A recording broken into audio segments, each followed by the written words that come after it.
Welcome to the membership overview for the first quarter of 2013. This is Ginny Scheib, CEO for CRB, and this is our mid-year meeting update report for the CRB Board of Directors and our CRB committee members. We're going to take a look at how we're doing so far for the first quarter against the various targets and initiatives that we have set for ourselves in the budget and business plan. We're going to start with our recruitment and retention efforts so far for year-to-date activity, beginning with our new members. So our year-end goal is 200 new members, and year-to-date we actually have already 98 new members. And again, our new member sources come from a variety of places, which I will go into a little bit later on in the video. But for the first quarter so far, we are almost 50% to our goal, which is a terrific sign. And membership statistics overall seem to be finally on the uptick, where we are ending each month with a month-end gain rather than a loss. In terms of renewal, we have a year-end goal of an 82% retention rate, and year-to-date we are at 83.9%, so we're almost 2% ahead of our year-end goal. And again, this is the first time since probably 2010 that both our new member goal and our retention goal have been this far ahead at this point. Our reinstatements, and again, as a reminder, a reinstated member is one who was suspended. They did not renew within the 15-month period, a year for their membership, and then there's a 3-month period while they are suspended, an additional time frame to come back in. Then they're dropped, and if they come back in, they're reinstated. So our reinstatement goal for the year end is 175. So again, we're going after those completely suspended members who haven't renewed, and we do go back a number of years to do this. And then of course there are some bad addresses that come out, but we're already have exceeded that. We're already at one shy of 200 year to date, going back and getting some of these members. We've gone back to 2010 in our most recent retention effort that I will show you in a little bit. So some really good numbers so far for the first quarter. And again, a big hole to dig out of since 2009, but at least we finally can see some light at the end of the tunnel. So our membership alerts, and again, these numbers are as of April 30th of this year. And we're going to start with our designees. Our year-end total for 2012 was just shy of 3,700, and we're pacing pretty much on target here so far for the first quarter. Our candidate membership is up by 10. And our new members, we ended last year with 156 new members, and we are more than halfway there already just in the first quarter so far this year with 98. And again, as you can see by our candidate and designee total, and which we have identified both on this committee and at the board level, new membership is certainly a priority for this council, as is the number of CRB courses that we are delivering, because non-member course takers historically have been a primary source for new members in the organization. And then let's take a look at again our reinstatement efforts. Last year we reinstated 272 suspended members, and this year we're already at 199. And I think that number will keep growing. We have some different promos out there that I'll show you, and we are getting a lot of these suspended members who dropped last year and the year before back in the door, which is terrific. Our retention efforts, we are at 83.9%, and that is a 7% increase since just January, a couple of months ago. So since the beginning of the year, our retention rate is already up 7%. We're finding less suspended members, people renewing on either the first or the second invoice. For reinstatements, we have 199 reinstatements to date. Again, suspended members who didn't renew, and we have brought back in 2,083 suspended members since 2009. So much of our efforts have been on going after members that we had that left, because obviously that's the low-hanging fruit, And that has worked quite well for us. But again, a lot of effort to get those people back in. Some have exited the industry, etc. And let's just take a look at where we stand over the past 5 years here and give you a comparison. So since 2009, we have suspended 4,738 members. So that's how many of our members have fallen out of the bottom of the bucket. We've brought back in 2,083 of those. So we have an overall conversion rate, a net conversion rate of 44%. Which may not sound good, but in an association membership arena, it actually is. So year to date so far, we've converted 91.7 of the 217 members that have been suspended during the first quarter of the year. And you can see that the suspended number went down substantially from 2011 to 2012, so more people are renewing. So we continue those efforts, and I will be showing you two of these suspension tools that we've been using for members that have been quite successful. So our membership has a 5-step process, and I went over this in the November videos, but I'm going to go over it again because there are questions about what our process is, and this is a pretty easy snapshot for you. So a member receives an initial bill from us, and it either goes by email or mail, and then we do the second and the final. So we kind of alternate those, and we do track which has the better response rate. But a paper notice of the invoice is always important. Sometimes people don't look in their email or they forget about it, and then next thing you know, they're cleaning their email box and they delete it. So a paper notice is still important, even though it is an electronic world. So they get their initial bill, and if they don't pay on that, they get a second notice. If they don't pay, they get a final notice. Then they get a final, you're about to be suspended communication, and if they don't act on that, then they are actually suspended. So that's sort of how many touch points, there's 5 in all, that we go through in order to retain a member. And so here's an example of how that would look for a member. So a member joins, let's say they joined in November, right around convention time. They'll expire October 31st of this year, and if they don't renew, then they're actually suspended 3 months later, so January 31st of 2014. And so here's how the process works based on the previous slide I show you. So October 1st, 30 days before their expiration date, or 60 days out, they'll get their initial bill. And it's either sent by mail or by email, and we always have a member resource tip in, so not just a bill, but something along with that, reinforcing the benefits and value of their CRB membership. If they don't act on that initial bill, they'll get a second notice from us 30 days out, and again, we just alternate. If their first one was sent by paper, then we email the second and vice versa. And again, always a communication about the value of membership. If they don't act on that, they get their final notice by email. And if they don't act on that, and we'll do this 2 times if necessary, they get their about to suspend notification.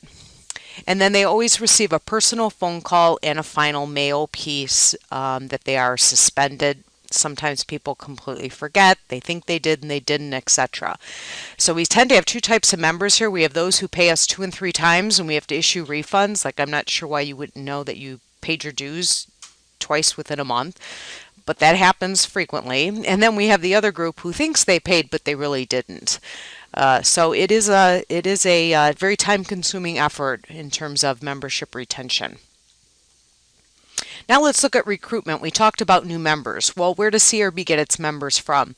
Well, primarily NAR lists. And again, we've talked about this at the committee and board level, but we can't get NAR email addresses just like NAR can't get CRB emails because of the Anti-CAM-SPAN Act. So you can't give that information out. So we have to rent their mailing list. And again, obviously, we aggregate that data by office size and select to make sure we have a geographical representation, getting managers wherever they can identify those for us, the DRs, etc.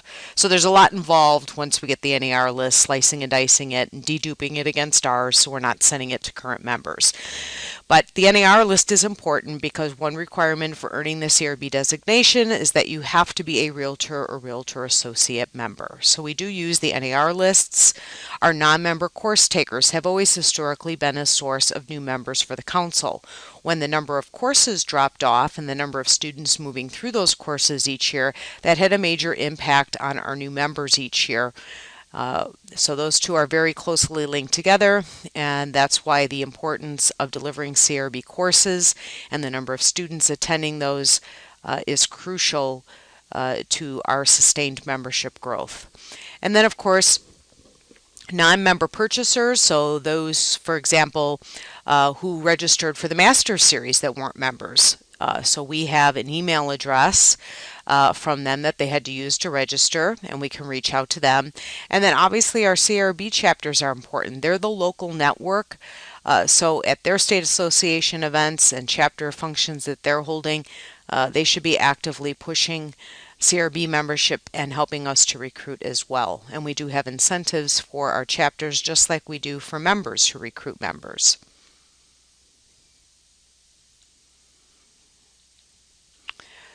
So what we find in the membership arena, as in most associations, is we have to prospect constantly, because for the new members that you're bringing in, it's the leaky bucket. There are a certain percentage that are falling out the bottom that you have to constantly go back and try and retain. So keeping a constant pipeline of membership is important. And obviously the goal in any membership-based organization is to be bringing in more members every year than you're losing so that you have a net gain.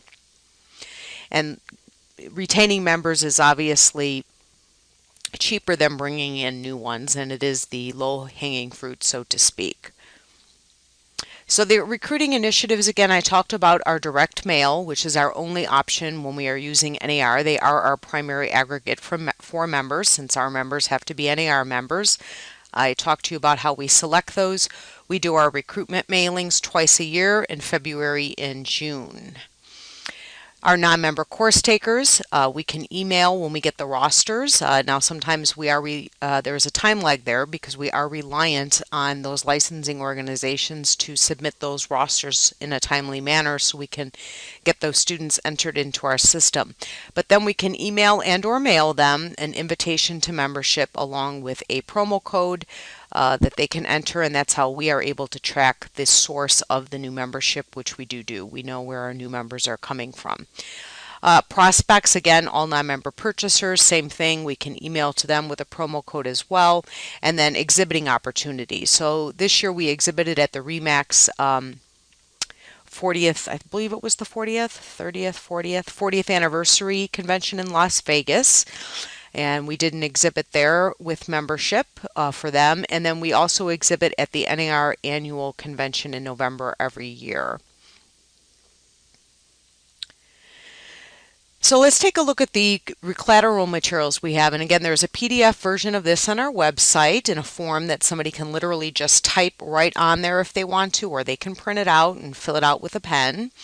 But this is the promotional piece that we mail in our direct mail efforts. Chapters have this available to them as well. And we also use this when we exhibit. So you're looking at just a PDF that I made of the various pages, so it's not true to size. And then, of course, there is an application form that goes along with it, and you can write your name on there. Now we're going to take a look at a couple of the suspended member promotions that we have done last quarter of this year and last quarter of 2012 and first quarter of this year. We're going to look at an email promotion sample that we do and a direct mail sample that we do, and I'll take you through each of those so you can see how we retain the members who have completely dropped out. This is an example of an e-communication that we use to send out to members. So we have this set up through our email client, which is MailChimp, and it is personalized. You can see some of these merge fields here with first name and the year that they were actually suspended. Some don't even know that their membership lapsed a year or 2 years ago, and a lot of times this will prompt a phone call. So we start out with an offer, and we move through a variety of steps here. So you can show that we give them till October 5th. Oh yes, it's free, and we test some different offers to see which one has the biggest response. And in this case, we were offering suspended designees a test of Accelerate, manager training. And then we let them know it's easy to renew their membership. They can click and renew their membership right online, even a suspended member. So that'll take them right there. And then again, we're reinforcing, well, why should I renew? So here's the what's in it for me. And they can click here and it launches our CRB Membership Advantage video. And then if they are still not sure, we do remind them about the CRB credentials, that if they choose not to reinstate, that they can no longer use the CRB credentials, logo, etc. on anything. And then maybe they are out of the business, they're primarily in sales, whatever the case may be, then here's the terminate my membership option. We ask them to click and it takes them to a couple, literally I think it's maybe 3-question survey that we have set up on SurveyMonkey so that we can gather some information on why someone is choosing to terminate their CRB membership. And so far, for those that have terminated, there were no negative comments. The majority of them were that they had left the industry, they had retired, or they were doing full-time sales at this point. So we didn't receive any, comments about my CRB value, I don't get anything out of it. There wasn't any feedback like that. And then I respond to all of those who terminated their membership with a personal email. So that is an example of one of the e-promotions. What gets changed up is primarily what the offer would be, but the last series of the steps really all stay the same there. Okay, and now we're going to take a look at a direct mail campaign that we recently did just a couple of weeks ago to suspended members, and this was done by regular mail. And we included all suspended members from January 31st, 2011 through November 30th, 2012. And that went to a total of 1,273 suspended members, 866, of which were designees, and 407 were candidates. And so this is an example of that letter. It was printed on CRB letterhead and personalized. So this is a sample of one you can see with the intro here, and then your membership was terminated on. We gave a very short window for a response. We find the shorter deadline date we give, the better chance we get responses right away. Otherwise, people hang on to things and the date passes. Actually, let me go back here. So one unique thing that we did was membership pays for itself. So we're showing people really the value of just some of the tangible parts of their membership if they take advantage of them. So there's over 12 free webinars a year, including on-demand access to recordings. And if you figure that the average webinar registration for some of the other affiliate groups is $20 or $25. That's a value of $300 plus a year. We have preferred pricing for designees on CRB courses, whether it be the classroom, online, or virtual. Complimentary exclusive access to over 14 DIY videos on demand. If you watch one or two of those alone, the time that you would have spent trying to figure that out or paying a consultant to do it for you more than pays for the price of your membership. Access to the Knowledge Center, your subscription to REB magazine, complimentary listing and photo in the online member directory, which most other affiliates charge for, etc. So just a few ways that we can show a tangible value for membership, which would be over $1,260 just with those few things I listed. Then next, how to make the most of your membership, and again reinforcing a few of the things that we talked about that they have on-demand access for. And then again, the terminate my CRB membership. If we're mailing you a letter and contacting you and you're really never going to renew for whatever reason, then we are more than happy to take you off our mail and email list. And then again, we certainly want to know why you've chosen to terminate your membership. So the letter also has a link again that they can go to and let us know why they are terminating. And then if they want to reinstate, great, where do I sign up? Accompanying this letter was a personalized reinstatement form that they could mail, fax, or just call us with a credit card. We made it very easy. And so we have gotten quite a few of those in already. We just closed April, so I don't have the exact number. The deadline is May 6th, but I will have that number by the mid-year meetings. But as you saw from the membership overview video already, the number of reinstatements that we have gotten into CRB so far this year, our conversion rate has been very high. So those are just two samples of some retention initiatives that we do to suspended members. And just a reminder about our Each One Reach One campaign that we have, which is where current CRB members help recruit other CRB members. We reviewed this in the November update videos, and information is available on our website. We also have a standing full-page ad on this in each issue of Real Estate Business Magazine.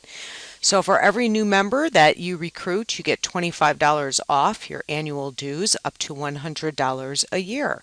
So we have forms on our website, make it really easy for you, and you can also just type in somebody's name and the email comes directly to our our member services staff, and they will send a recruitment kit out to that member on your behalf. So I'll show where that is located on the services update video that I'll do next. And also don't forget about our free education session that we have at the mid-year meetings. It's on Friday, May 17th, right after our election. We are at the Washington Hilton along with the CRS and WCR affiliates. The session will be in Columbia Hall 8, which is on the terrace level of the hotel, from 9 to 10:30. And we're very fortunate that Ray Granowski, who's the Vice President of Brokerage and Specialty Services for RPR, will be presenting, understanding and using the free broker tools available from NAR and RPR. So again, it's very important that we have a great turnout for this event. It was very generous of NAR to sponsor a speaker for us. So please bring a colleague with you, attend if you can. I'd rather have standing room only than a bunch of empty seats, and we really would like to have a good turnout to make this worth Ray's time to come and present for us. And I know that he will have some handouts there as well, and should be a very valuable session for you. So please mark your calendar for that and help us spread the word. You don't have to be a CRB to attend. It's free, and we would love to have a full room. I also encourage you to take a look at the other videos that are in this video player, our web and social stats update, our professional development update, and the benefits and services overview, where I really take you to some places on the website and show you where you can access different information that you need, and some of the things that I've covered in these previous videos. So thank you for your time and listening, and I look forward to seeing you at the mid-year meetings in Washington, D.C. And thank you very much for your service and for taking time out of your schedules to volunteer for CRB.